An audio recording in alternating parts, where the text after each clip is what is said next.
او جی ہماری بھی بغیر رفع الیدین کی حدیثیں موجود ہیں. جی موجود ہیں, پورے اہتمام کے ساتھ لکھی ہیں اماموں نے. امام ترمذی نے لکھی اور اللہ کے فضل سے لکھنے سے پہلے ہی ساتھ لکھ دیا.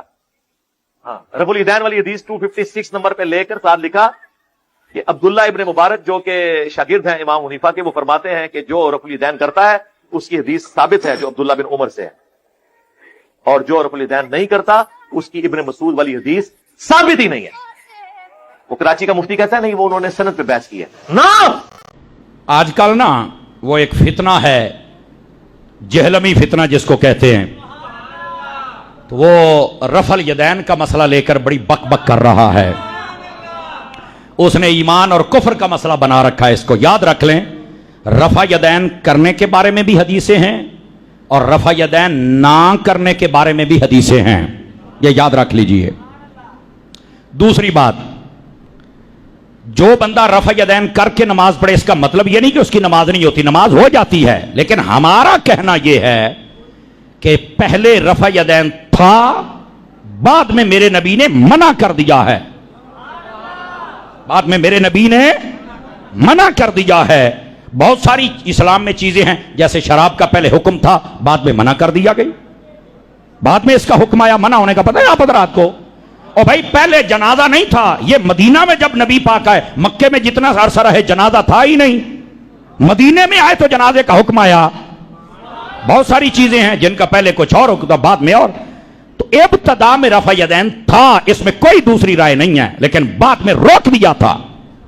اور روکنے کی دلیل مسلم شریف میں بھی ہے, ترمذی میں بھی ہے, ابو داود میں بھی ہے, نسائی میں بھی ہے, ابن ماجہ میں بھی ہے. لیکن اس جہلم کے جاہل کو کون بتائے؟ سمجھ آ رہی ہے؟ اگر میں کھلی بات کر رہا ہوں, میں اس کو کہتا ہوں اگر تیرے اندر حلال دی ٹاکی لگی ہوئی ہے, جو کہ ہے کوئی نہیں, لیکن پھر بھی ایک بار یہ ازمال ہے, ذرا بتانا. ابو داود, نسائی, ابن ماجہ کھول.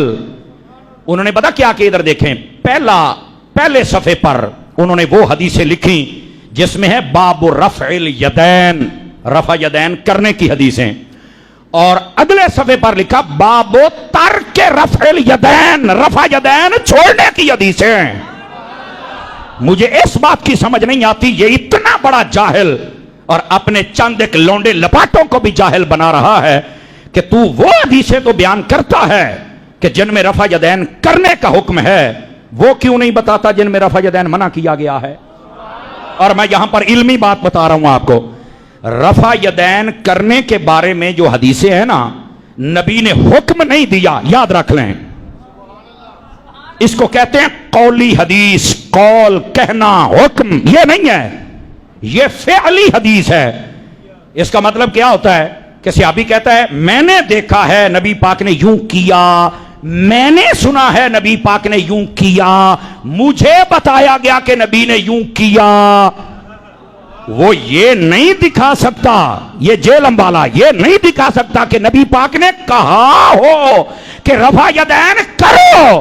میں بچے تیرے سینے پہ چڑھ کے کہہ رہا ہوں, میں تجھے دکھاؤں گا. صحابہ کرام نے یہ بھی کہا ہے, ہم نے دیکھا کہ نبی پاک نے رفع یدین نہیں کیا, یہ حدیث بھی ہے. اور میں تمہیں یہ بھی بتاؤں گا نبی پاک نے حکم دیا ہے کہ رفع یدین چھوڑ دو, میں یہ بھی تمہیں دکھا. اور سنو, ایک ہوتی ہے حدیث قولی, ایک ہوتی ہے فعلی. میں تمہیں رفع یدین کے منع پر قولی حدیثیں جس میں حضور کا حکم ہوگا کہ رفع یدین نہیں کرنا, نہیں ہاتھ اٹھانے, میں تمہیں دکھاؤں گا. اور میں تمہیں یہ بھی دکھاؤں گا فعلی حدیث کہ صحابہ کہیں گے ہم نے دیکھا ہے حضور نے رفع یدین نہیں فرمایا. تو کہتا ہے, اور آگے سے پتہ کیا بک بک کرتا ہے, وہ جی بخاری شریف کے اندر جو نماز ہے نا وہ لوگ نہیں پڑھتے. تو میں کہا ساری نماز بخاری دے وچ ہے. میرا ایک اور سوال بھی ہے, میں نے کہا میں چیلنج کرتا ہوں تمہیں, چیلنج ہے تو ویسے شے کوئی نہیں, پر چند ایک جو تیرے لپاٹے ہیں ان کمینوں کو بھی پھکی دینی ہے نا جی, یہ ان کے لیے ہے. میں چیلنج کرتا ہوں, ادھر دیکھ, رفع یدین ہم بھی کرتے ہیں, ایسے کیا اور ہاتھ باندھ لیے بس. لیکن تیرا سوال یہ ہے کہ جب رکوع میں جاؤ تب بھی کرو, رکوع سے اٹھے تب بھی کرو. میں نے کہا میں تجھے بخاری سے حدیث دکھاؤں گا اور مسلم سے، دو کتابوں کے حوالے، ویسے نسائی، ابن ماجہ، ابو داود، مسند احمد و دیگر کتب سب میں ہے، لیکن میں نے کہا سیاستہ سامنے 6 کتابیں رکھی ہیں نا، میں اینا نو ماننا، بغیرتا تو نہیں مانتا ہے، میں کہتا ہوں اگر حلالی ہے تو کھول ان کتابوں کے اندر، جیسے شروع میں رفع یدین ہے اسی طرح رکوع کے بارے میں بھی ہے، اسی طرح فرمایا جب نبی پاک سجدہ کے لیے جاتے تھے تب بھی رفع یدین کرتے تھے، جب سجدہ سے اٹھتے تھے تب بھی رفع یدین کرتے تھے۔ جا میرا چیلنج ہے، بتا یہ حدیث میں ہے کہ نہیں ہے، اور جھوٹے غدار اور جاہل بتا یہ ہے کہ نہیں ہے۔ اور وہاں کہتے نہیں یہ ہے تو صحیح، حدیث میں تو ہے منسوخ ہو گیا ہے، تو میں کہ پھر تو بخاری والی حدیث نماز پڑھتا پہ ہے او جاہلا، سجدے کے وقت بھی رفع یدین ہے، میں حدیث دکھاؤں گا یار، مسلم میں بھی ہے بھائی، باقی ساری کتب میں تو ہے ہی ہے، تو کیا مسئلہ ہے کہ رکوع کے وقت رفع یدین کو لے کر طوفان کھڑا کر دیا جائے؟ رفع یدین پہلے تو یہ بتانا۔